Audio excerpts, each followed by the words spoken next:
చెప్పి పోలీసులు ఎవరి భయం వాళ్ళకు ఉంటుంది. హైలైట్ ఏంటంటే ఇందాక నేను చూసా, నాకు మతం లేదు, నా మతం మానవత్వం అని చెప్పాడు ఆయన.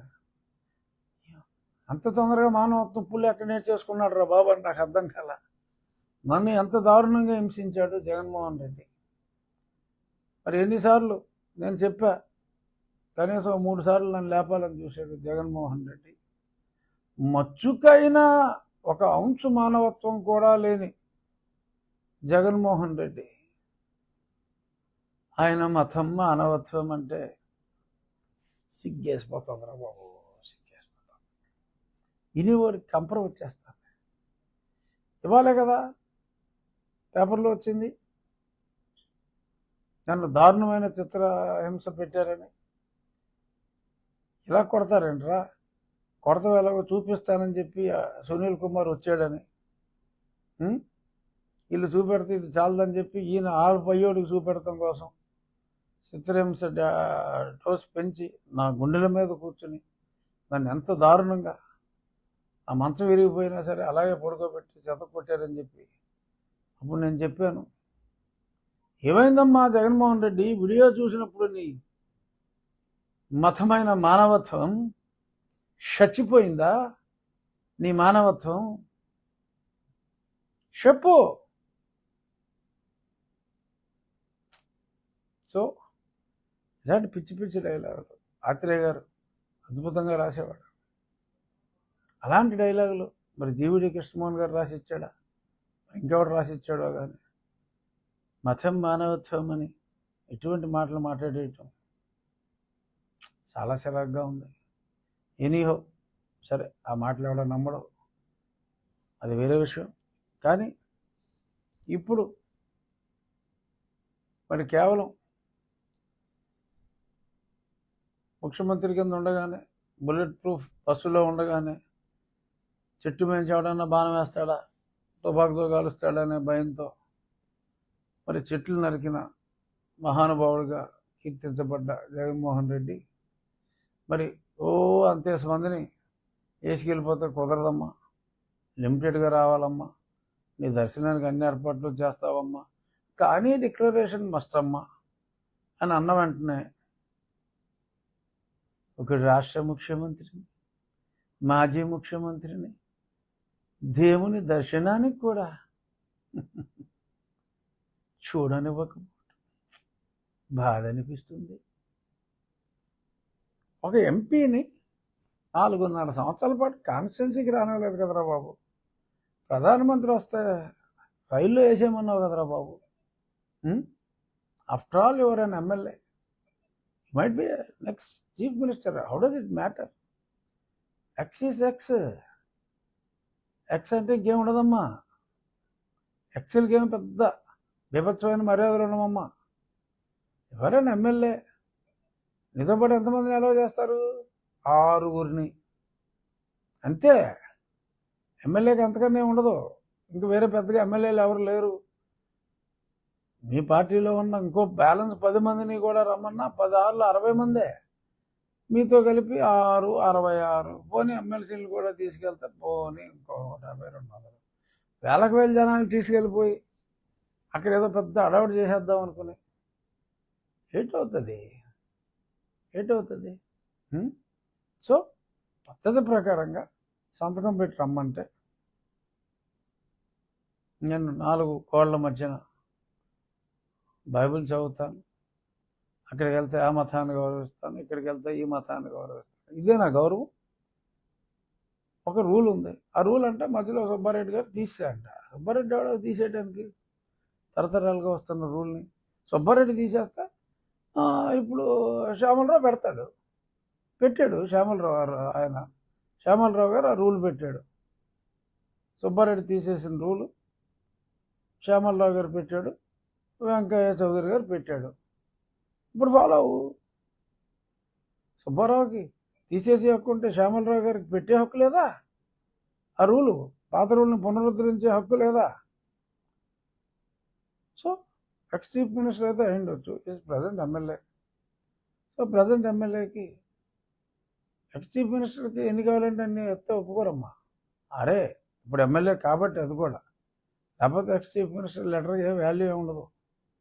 సో ఇప్పుడు మరి రూల్ ఫాలో అవ్వాలి అని చెప్తే మరి దానికి ఇంత రాద్ధాంతం చేసి మాట్లాడుతున్నారు. తర్వాత ఎప్పుడు ఏదన్నా రిజెక్ట్ అయితే సిఎఫ్టిఆర్ఐకి పంపుతారు, ఎన్డీడీబీకి ఎందుకు పంపారో అర్థం కావటం లేదన్నారు. NDDB is national dairy development board, Gujarat రాష్ట్ర ప్రభుత్వంది. మదర్ డైరీ అనే మోస్ట్ పాపులర్ బ్రాండ్ వాళ్ళది. కురియన్, ద వైట్ రెవల్యూషన్, ఆ మిల్క్ రెవల్యూషన్ కురియన్ చేత స్థాపించబడింది. తర్వాత ఆయన అక్కడి నుంచి బయటకు వచ్చి మీ అమూల్ అని ఎందుకంటున్నానో మీకు అర్థమవుతుంది. సో మీ అమూల్లో మరి ఆయన స్టార్ట్ చేసి దాన్ని కూడా విజయవంతం చేశారు. సరే ఆంధ్రాలో మీరు ఎంత లేపాలన్నా అమూల్ వాళ్ళు లేకపోయాడు, అది వేరే విషయం. కానీ ఏముంది ఇప్పుడు మదర్ డైరీ ఆర్జుడు, ఎన్డీడీబీ ఈజ్ ది వైట్ రెవల్యూషన్కి ఆర్జ్యురాలైన కంపెనీ నేషనల్ డైరీ డెవలప్మెంట్ బోర్డు ఆనందలో వచ్చింది, గుజరాత్లో. సో మరి అక్కడికి పంపితే తప్పేంటి? సిఎఫ్టిఆర్ఐకి పంపలేదంటే ఏమో మీరు మేనేజ్ చేస్తారేమో అని అనుమానం వచ్చి ఎన్డీడీబీకి పంపారేమో. ఎక్కడ పంపితే మీకేంటి? పైగా ఈయనకి ఎవరో చెప్పారట, ఆవులు ఒక్కొక్కసారి వాటికి ఆరోగ్యం సరిగా లేకపోతేనో, చిక్కితేనో, మేత తినకపోతేనో మరి ఆ ఫ్యాట్ పాలల్లోకి వచ్చేస్తుందట, ఆ ఇంప్యూరిటీస్ కనపడతాయంట. అంతే. అంటే ఒక ట్యాంకర్ నెయ్యి అంటే ఎన్ని వేల లీటర్ల పాల నుంచి వస్తుంది ట్యాంకర్ నెయ్యి అంటే? ఎందుకంటే ఆవు పాలలో ఉండేదే 4.5% ఫ్యాట్. ఓ ట్యాంకర్ నెయ్యిలో పోని మేత సరిగ్గా తినని ఆవులు ఎన్ని ఉంటాయి? నీ ఇంట్లో నువ్వు పితుక్కుని పాలల్లో ఏదన్నా అందులోంచి నువ్వు వెన తీసుకుంటే కొన్ని తేడా వస్తే రావచ్చు, ఒకవేళ అది నిజమైతే కాన్సెప్ట్.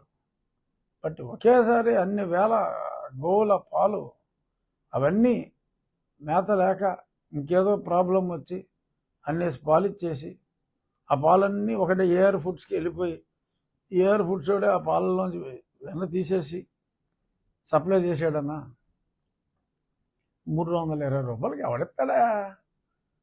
అది మినిమం కామన్ సెన్స్ పాయింట్. అది అర్థం చేసుకోవాలి. ఏదైనా కాంట్రాక్టర్గా మీరు ఏదో ఎస్ఆర్ఆర్ అనే రేట్లు ఇస్తారు, ఎందుకు ఇస్తారు అవి? అంటే ఎవడన్నా మరి నేను 30% 40% లెస్గా వేస్తానంటే అరే బేసిక్ రేట్గా నేను తక్కువ వేస్తే అడేం పని చేస్తాడు, అడ్వాన్స్ తీసుకుని పారిపోతాడేమో అనే భయాలు ఉంటాయి. ఎందుకంటే మరి మీరు ఏయో పిచ్చి పిచ్చి బ్యాంకులు గ్యారంటీ తీసుకుంటున్నారు కాబట్టి ఎవడన్నా తక్కువ చేసి అడ్వాన్స్ తీసుకుని పోవచ్చేమో అనే డౌట్లు ఉండొచ్చు. మరి ఇక్కడ 320 రూపాయలకి ఆవు నెయ్యి, స్వచ్ఛమైన ఆవు నెయ్యి ఎలా ఇస్తారు? అది కష్టం. అందుకే కొంత బేసిక్ కామన్ సెన్స్ ఉండాలి. మరి దళారులు కూడా అంటే చాలా రెస్ట్రిక్షన్స్ తీసేశారు. మరి డీలర్లను కూడా పెట్టి ఆ డీలర్ ఏదో రేట్ వేసి మనం ఏదో మేనేజ్ చేసుకున్నారు. ఇక్కడ ఏ వ్యవస్థలో ఉండే వాళ్ళని అన్యమతస్తులు కూడా అక్కడ ఉన్నారు, ఎవడో ఉంటాడు ఆ సెక్షన్లో, కింద చర్చ నడిపోయాడు ఎవడో ఉండొచ్చు. వాళ్ళకి నమ్మకం లేదు కాబట్టి పెద్దగా పట్టించుకోకపోవచ్చు. ఏమన్నా మంచి యానిమల్ ఫ్యాట్ ఉందంటే ఈ మైట్ ఫీల్ హ్యాపీ, మనకు తెలియదు కదా. సో హిందూ సాంప్రదాయాన్ని గౌరవించే వాళ్ళే ఉండాలి, అన్యమతస్తులు ఉండకూడదని చెప్పేది అందుకనే ఇలాంటివి జరుగుతాయని. ఇవన్నీ మానేసి మళ్ళీ దానికి ఒక విశిష్టతని, ఆ లడ్డు యొక్క ప్రాశస్త్యాన్ని పునరుద్ధరించి ప్రక్షాళన చేసి మరి అన్ని సంప్రోక్షణలు చేసి తిరిగి ఒక మార్గంలో పెట్టిన చంద్రబాబు నాయుడు గారిని విమర్శిస్తూ మరి మీరు రాజకీయం చేయాలి అని అనుకుంటే మరి దానికి కుదరనందుకు ఇంత దారుణంగా మీరు మాట్లాడి, అసలు మెయిన్ వెంకటేశ్వర స్వామి దగ్గర నుంచి పిలుపు రాలా మనవాడికి ఈ పాపిని చూచుటకు. మరి ఆయన అంగీకరించలేదేమో నాకు తెలియదు. నిన్న నేను చెప్పా, వెంకటేశ్వర స్వామి దగ్గరికి ఎవరు వెళ్ళాలన్నా పిలుపు రావాల్సిందే, లేకపోతే వెళ్ళలేరని. మరి నేను వెళ్తున్నాను ఇవన్నీ చెప్పాడు కాబట్టి నిజంగా పిలుపు వచ్చిందేమో అనుకున్నా. మరి ఆయన ఎందుకనో మరి పెద్ద ఆయన కనపడుతుందా లార్డ్ వెంకటేశ్వర స్వామికి మరి ఈయన్ని 28వ తారీఖు చూడటం ఇష్టం లేనట్టుగా ఉంది. ఇప్పటికైనా మరో 10 రోజుల తర్వాత అయినా జగన్మోహన్ రెడ్డి గారు కాలు బెనుకుడు సరైన తర్వాత చక్కగా ఆర్డినరీ భక్తుల్లాగా కాలినడకన వెళ్ళి ఎటువంటి కాంట్రవర్సీ లేకుండా అక్కడ సంతకం పెట్టి దర్శనం చేసుకుని, క్షమించు స్వామి, తెలియక చేసిన తప్పు తప్పే, సో కాబట్టి నన్ను అనుగ్రహించు అని చెప్పి కోరుకోవడంలో తప్పులేదు. ప్రశాంతంగా వెళ్ళండి, నిన్ను మనసుతో సేవించుకోండి. ఎవరో అబ్జెక్ట్ చేయరు, నేను సంతకం పెడతాను అని చెప్పి వెళ్ళండి. లేదు వదిలేయి. ఎవడు వెళ్ళమన్నాడు? ఈ కాంట్రవర్సీ ఎవడు చేయమన్నాడు? మిమ్మల్ని ఎవరన్నా వెళ్ళమన్నారా? మీరే తగుదనమ్మా అంటే సిద్ధమైపోయారు. మళ్ళీ మీరే కాలు బెనికిందన్నారు, నడవలేనన్నారు. మళ్ళీ ఇదిగో అలా చేస్తున్నారు, ఇలా చేస్తున్నారు అని చెప్పి మీ గతంలో మీరు చేసిన ముఖ్యమంత్రిగిరి అన్నీ గుర్తు చేసుకుని తీవ్రమైన ఆవేదన అక్కడక్కడ చిరునవ్వుతో ఈ ఆవేదన వెదజల్లారు. కానీ ఎవడో పెద్దగా పట్టించుకోవట్లా. సరే, ఇక ఈ ఇష్యూ పక్కన పెడితే,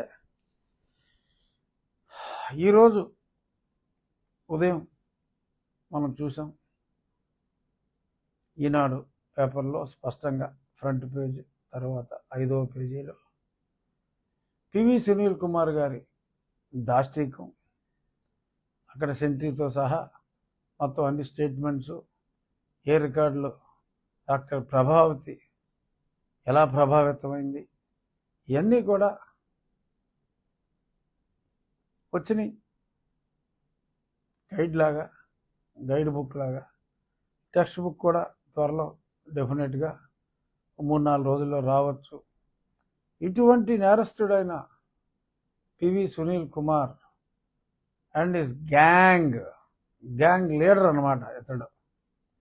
ఆయన ఏదో ఎయిమ్స్ అనే సంస్థ పెట్టాడు, సమాజాన్ని ఉద్ధరిస్తా అంట, ఏదేదో చేస్తా అంట. ముందు నీ ఉద్యోగం నువ్వు సరిగ్గా చేయలేవు. ఇలా హింసించేస్తావా? చంపేయాలని చూస్తావా? ఆడు చంపేయమంటే సినిమా చూపిస్తావా? నీకు సినిమా చూపెడితే కొట్టాల్సింది ఎలా కదరా, కోటింగ్ వేరే ఇవ్వాలని చెప్పి వచ్చి కొట్టి మరీ చూపెడతావా? వాళ్ళు నీకు చూపెట్టినట్టు నువ్వు నీ పయ్యోడికి చూపెడతావా? చంపేస్తారా? కేవలం ఎన్నోసార్లు నేను చెప్పా, వెంకటేశ్వర స్వామి దయతోనే నేను 3 అటెంప్ట్లు జగన్మోహన్ రెడ్డి దగ్గర నుంచి మిస్ అయ్యాను. అక్కడ తెలంగాణలో రాజీనామా చేసిన ఒక మాజీ ఐపీఎస్ స్టీఫెన్ రవీంద్రతో కలిసి ఒకసారి కుట్ర చేశారు, అది మిస్ అయ్యా. ట్రైన్ ఎపిసోడ్లో మిస్ అయ్యా. ఇదిగో ఇక్కడ ఆ రోజు ఇప్పుడు 4 సంవత్సరాలుగా వదలకుండా పట్టు వదలని విక్రమార్కుల్లాగా మరి పోరాడుతూ ఉంటే, ఇప్పుడు మళ్ళీ చంద్రబాబు నాయుడు గారు ముఖ్యమంత్రిగా పదవి స్వీకారం చేసిన తరువాత నాకు అప్పుడు జరిగిన అన్యాయానికి స్వాంతన దిశగా మరి ఇప్పుడు ఒక కొలిక్కి వచ్చినట్టుగా ఈరోజు పేపర్ న్యూస్ ప్రకారం తెలిసింది. మరి ఇంకా విజయపాల్ ఇంకెక్కడ దాక్కున్నాడో, మరి ఎప్పుడు దొరుకుతాడో చూద్దాం. ఇంకెక్కడికి ఎన్ని రోజులు తప్పించుకుంటాడు? వెంకటరెడ్డి దొరికేశాడు, అలాగే అందరూ దొరుకుతారు, టైం రావాలంతే. So Sunil Kumar has to be arrested. అంత స్పష్టంగా పేపర్లో కూడా మరి అతనే వచ్చి కొట్టాడని చెప్పి వాంగ్మూలాలు కూడా ఇచ్చిన తర్వాత ఇంకా ఉపేక్ష తగదు. మరి ఈ హ్యాస్ టు బి అరెస్టెడ్. నిన్ననే ఎవడో కోనసీమలో పెట్టాడు, Vijaypal and PV Sunil Kumar real heroes, జాతి సంరక్షకులు, రఘురామరాజుని మరి హింసించారంటే నిజంగా వాళ్ళు చాలా గొప్ప వాళ్ళు. ఎవరైనా సరే రఘురామరాజుని కొడితే వాళ్ళని దేశభక్తుడిగా స్వాతంత్ర పోరాటం కోసం జైలుకి వెళ్ళిన వాడిగా చూస్తామని అడ్రస్ చెప్పకుండా కొద్దిమంది రాశారు. మీకు దమ్ముంటే అడ్రస్ చెప్పండి. ఆ రాసినోడి అడ్రస్. అప్పుడు ఎవరు దేశభక్తులు అన్నది మనం చూడొచ్చు. ఈరోజు ఇంకొక 2 రోజుల్లో ఖచ్చితంగా సునీల్ కుమార్ అరెస్ట్ అవ్వాలి, అయి తీరాలి. మరప్పుడు ఆయన భక్తులు ఏమని మాట్లాడతారో చూడాలి.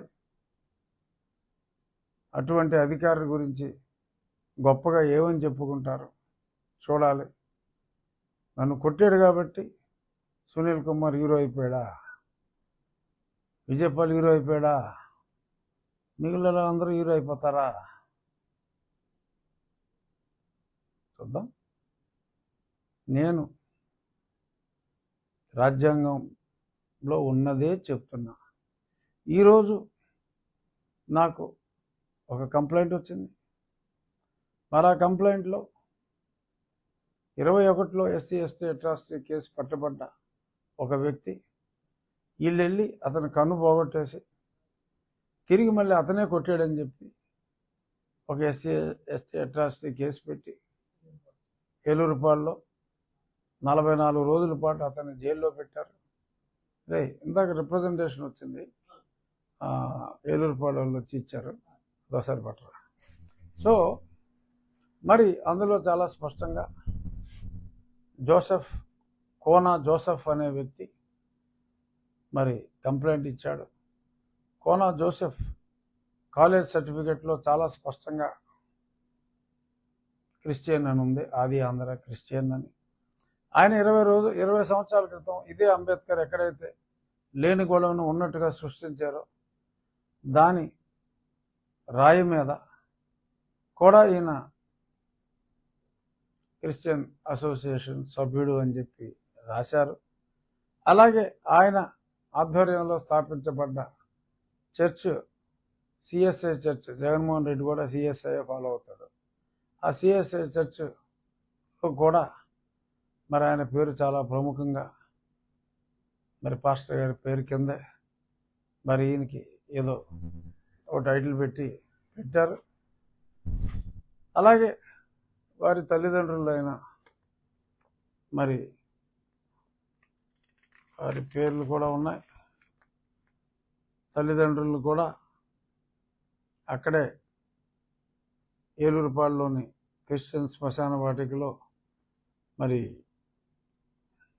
పూడ్చిపెట్టారని, చక్కటి గ్రానైట్ స్టోన్తో వారి సమాధులు నిర్మించబడ్డాయని ఆ ఫొటోస్ కూడా ఇక్కడ పెట్టడం జరిగింది. 12 సంవత్సరాల క్రితమే వీరు ఎస్సీ సర్టిఫికేట్ తీసుకోవడం జరిగిందట. అప్పటి వరకు మరి ఆ తర్వాత ఆయన విజృంభించి రకరకాల కేసులన్నీ కూడా పెట్టడం జరిగింది. చాలా ఆదాయం కూడా వస్తుందట. ఎందుకంటే ఎఫ్ఐఆర్ అయిన వెంటనే డబ్బులు స్టేజ్కి కూడా డబ్బులు ఇస్తే మరి ఆయన దీన్ని ఒక వ్యాపారంగా మలుచుకున్నారని కూడా ఇందులో ఉంది. ఆయన అన్నగారు అబ్బాయి అయిన కోన రంజిత్ అనే వ్యక్తి కూడా మరి ఇలాగా తరచు రకరకాలుగా కేసులు పెట్టి ధన సముపార్జన చేస్తున్నారట. మరి అని వారు ఆధారాలతో, సమాధుల ఆధారాలతో, కాలేజీ రిజిస్టర్ ఆధారాలతో, చర్చిలోని వివరాలతో సహా ఆయన కేసు పెట్టడానికి అనర్హుడైనప్పటికీ మరి అప్పుడు పోలీసులు మీరు కుమ్మకాయ పెట్టినట్టుగా ఉన్నారు అని చాలా స్పష్టంగా మరి ఎస్పీ గారికి, డిఎస్పీ గారికి ఇస్తూ నాకు కూడా ఒక కాపీ పెట్టడం జరిగింది. ఇందులో నిజాలు డెఫినెట్గా తేలుస్తారు. మళ్ళీ చెప్తున్నా, మొహాటం లేకుండా చెప్తున్నా, రాజ్యాంగాన్ని నేను అనుసరిస్తాను. నిజమైన అంబేద్కర్ గారి భక్తుడు ఎవడైనా ఉన్నాడంటే ఈ రాష్ట్రంలో రాజ్యాంగం అమలు విషయంలో మరి ఎక్కువసార్లు అంబేద్కర్ గారి విగ్రహానికి దండేసిన వ్యక్తిగా కూడా మరి బహుశా నేనే అగ్రస్థానంలో ఉంటానేమో. I'm respecting doctor BR Ambedkar. I am not against Christianity. Dr. B.R. Ambedkar, he was never a Christian. He never liked that religion. I don't know why. Though I don't have anything against any religion. But ఆయన బౌద్ధాన్ని స్వీకరించారు పెద్దల అంబేద్కర్ గారు. ఇప్పుడు నేను చట్టాన్ని follow అవ్వండి, రాజ్యాంగాన్ని follow అవ్వండి అంటే భూమి బద్దలైపోద్ది, అది కలిపేస్తా, ఇది కలిపేస్తా, అసలు కొట్టేయండి, కొట్టేస్తే అవార్డు ఇస్తా అని ఇలా రకరకాలుగా మాట్లాడటం అది ఎంతవరకు సమర్థనీయం? విజ్ఞులైన ప్రజలు ఆలోచించండి. ఈవెన్ దళిత సోదరులు కూడా ఆలోచించండి. మీకున్న రిజర్వేషన్లు అర్హత లేని వారు, మతం మారిన వారికి అర్హత లేదని రాజ్యాంగంలో స్పష్టంగా ఉన్నప్పటికీ కూడా మీకున్న రిజర్వేషన్లన్నీ కూడా తీసుకొని పోతూ ఉంటే మీ తరపునే నేను మాట్లాడితే మరి మీకు సమర్థించవలసిన అవసరం లేదా? నిజంగా 22%, నేను ఎప్పుడో 2019లోనే చెప్పాను.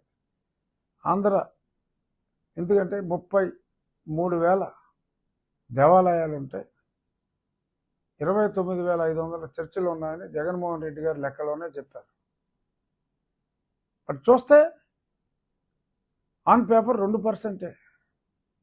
ఏమైపోయారు? 2% పాపులేషన్కి 30,000 చర్చలు అవసరమా? కామన్ సెన్స్ పాయింట్ కదా. ప్రశ్నిస్తే తప్ప కొట్టేస్తారా? కాదమ్మా, మీరే ఆలోచించండి. నేను న్యాయబద్ధంగా మాట్లాడుతున్నా.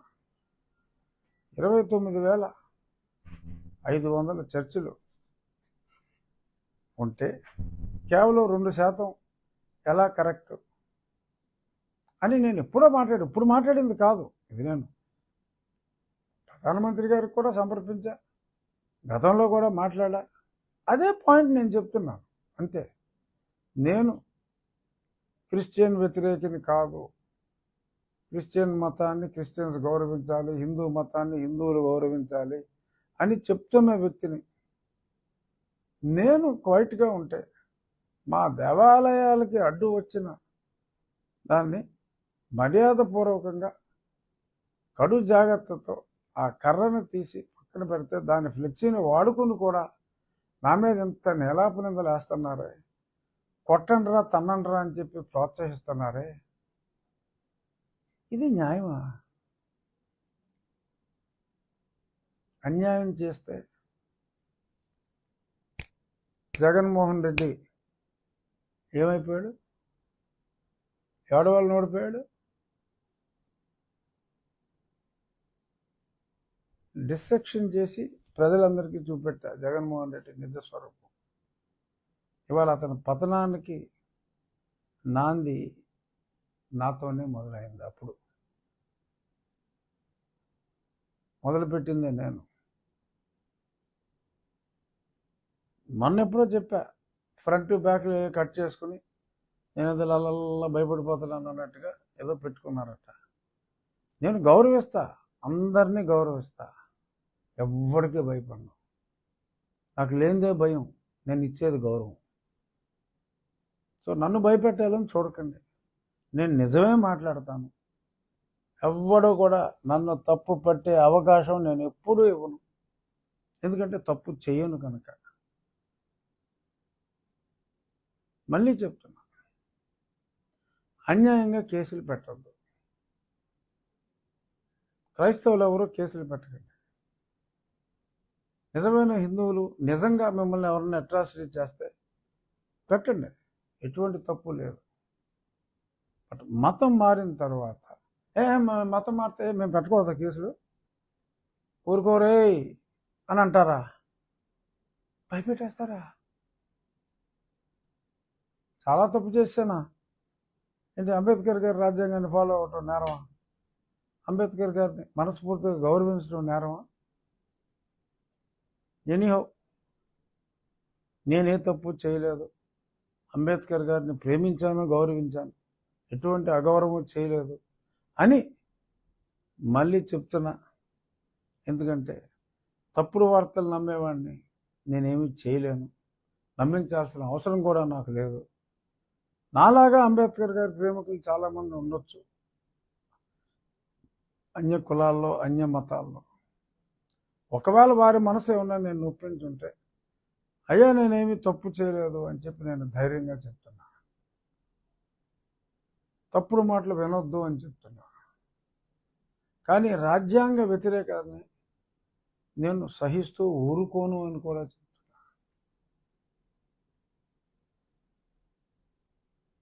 ఎవరైతే తప్పుడు కేసులు పెట్టారో, ఒక వ్యక్తి కన్ను పోగొట్టారో, there will be an enquiry undoubtedly.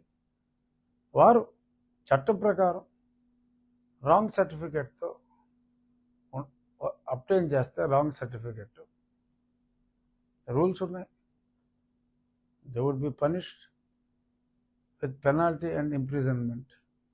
So కాబట్టి తప్పు చేయొద్దు,